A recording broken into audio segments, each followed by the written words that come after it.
سے نہیں ہوا، جہاں بھی رہے جب بھی رہے حلقہ درس قرآن انہوں نے قائم کیے رکھا، ہفتے میں 1 بار 2 بار 3 بار۔ اور مجھے یاد ہے کہ ابھی میں بالکل چھوٹا تھا، پہلی جماعت میں یا دوسری جماعت میں، اور میرے بڑے بھائی جو ہیں وہ بھی مجھ سے 2 سال بڑے ہیں، لیکن وہ درس میں ہمیں اپنے ساتھ رکھتے تھے، ساتھ لے کر جاتے تھے اہتمام سے، تاکہ سیکھتے رہیں۔ جی ذہن سازی جو ہے وہ ہوتی رہے، اور قرآن کا پیغام جو ہے وہ بچپن سے ہی ہمارے ذہنوں کے اوپر مرتسم ہوتا جائے، اس کا انہوں نے خاص اہتمام اس میں کیا۔ وہ نہایت حد تک کامیاب رہے۔ یہ اللہ تعالیٰ، اللہ بہتر جانتا ہے، میں تو دعویٰ نہیں کر سکتا، لیکن بہرحال جو کچھ بھی ہم ہیں ان کی انہی کوششوں کا مرہون منت۔ ٹھیک ہے عاقب سعید صاحب، میں یہ اجازت چاہوں گا آپ سے کہ بیچ میں جب ہمیں وہ ہمارے مہمان ٹیلی فون لائن پہ آ جائیں گے تو آپ سے اجازت لے کے میں پھر ان سے بات کروں۔ ڈاکٹر جاوید اقبال صاحب ہمارے ساتھ ہیں۔ السلام علیکم ڈاکٹر جاوید اقبال صاحب۔ جی وعلیکم السلام۔ آپ کیسے ہیں حضور؟ اللہ کا شکر ہے جی۔ ڈاکٹر اسرار احمد کے صاحبزادے عاقب سعید صاحب تشریف فرما ہیں، آپ ان سے کوئی بات کرنا چاہیں گے؟ نہیں، میں ان کے سوائس کی تعزیت کروں اور کیا کہہ سکتا ہوں انہیں۔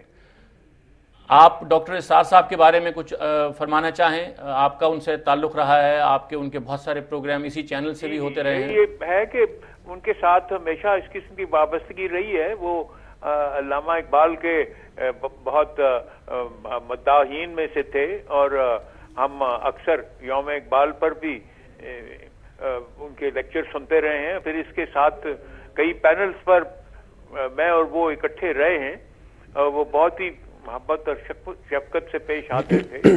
اور اس کے علاوہ ان کے جو ان کا قرآن مرکز ہے، سینٹر جو ہے، وہاں پر بھی مجھے 1-2 مرتبہ جانے کا اتفاق ہوا ہے۔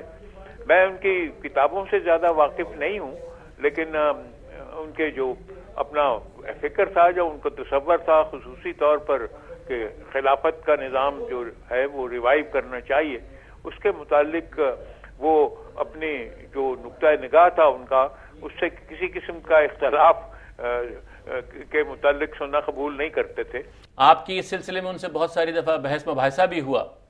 جی ہاں، بحث مباحثہ ہمارا ہوتا رہا ہے۔ مثلا ان کے اپنے جو تصورات تھے نا خلافت کے متعلق، اس کے متعلق وہ بڑے کلیئر ہیڈڈ تھے کہ یہ نظام جو ہے یہ رائج ہو کے رہے گا۔ اب اس پر بحث کی گنجائش نہیں رہتی، کیونکہ جس وقت وہ کوئی تصور اس قسم کا ان کے اپنے نقطہ نگاہ کے مطابق وہ درست ان کی اپروچ تھی، تو ان کے ساتھ اس پر بحث میں تو کرنے کا سمجھتا تھا کہ وہ اتنے کنونسڈ ہیں اس جی بات پر۔ اصل بات یہ تھی کہ ان کو اتنا یقین تھا اپنے اس تصور پر کہ ان سے بات کرنا آسان نہیں ہوتا تھا۔ ڈاکٹر صاحب آپ یہ فرمائیے کہ جو ان کا قرآن مجید کے ساتھ تعلق تھا، ہمارے عام علماء عام طور سے قرآن مجید کی تعلیم پر اس طرح سے عام لوگوں کے لیے زور نہیں دیا کرتے تھے، انہوں نے بہت زور دیا کبھی خدا کی کتاب کو سمجھا جائے، عام آدمی کا اس سے تعلق ہو، رجوع الی القرآن ہو۔ اس کے بارے میں آپ کچھ فرمائیے۔ یہ بھی درست ہے، ان کا اپنا یعنی جو قرآن کی تعبیر تھی، اور اس کو ہمیشہ کوشش ان کی یہ ہوتی تھی کہ اس کو اتنا عام فہم کیا جائے کہ آسانی ہو قرآن مجید کو سمجھنے کی۔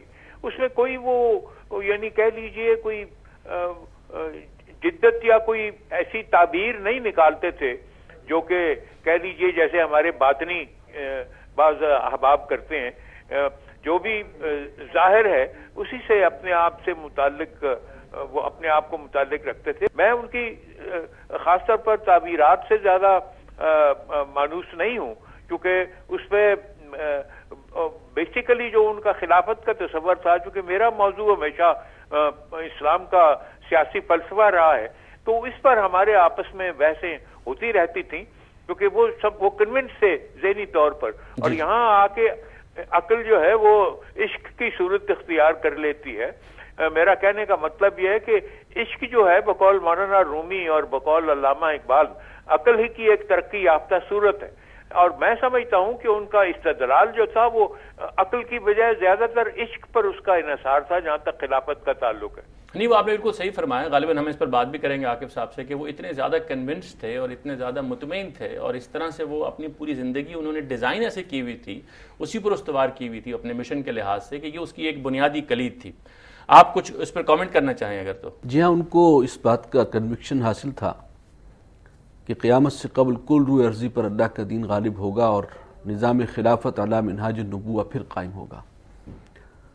اور ان کے نزدیک اس کی بنیادیں خود قرآن مجید میں موجود ہیں اور احادیث صحیحہ کے اندر موجود ہیں، صحیح، خبریں موجود ہیں، صحیح، اور چونکہ نبی اکرم صلی اللہ علیہ وسلم کی بعثت پوری نوع انسانی کے لیے اور قیامت تک کے لیے ہے، اور آپ کا مقصد بعثت معین ہوا کہ اس دین کو غالب کریں تمام ادیان پر، پورے نظام اطاعت پر، زندگی پر، تو یہ مقصد اور مشن مکمل تبھی ہوگا جب کل روح یعنی ایسی یہ پر کوئی اللہ کا محض دین ایک غالب علمی رائے نہیں تھی نہیں۔ جس میں ان کے خیال میں اختلاف کی گنجائش ہو، یہ ایسی ایک پکی دین کی بنیادی بات تھی جس میں کوئی گنجائش نہیں تھی وہ اختلاف۔ اسی مقام پر رکھتے تھے۔ صحیح۔ ڈاکٹر جاوید اقبال صاحب، میں آپ کا بہت شکر گزار ہوں۔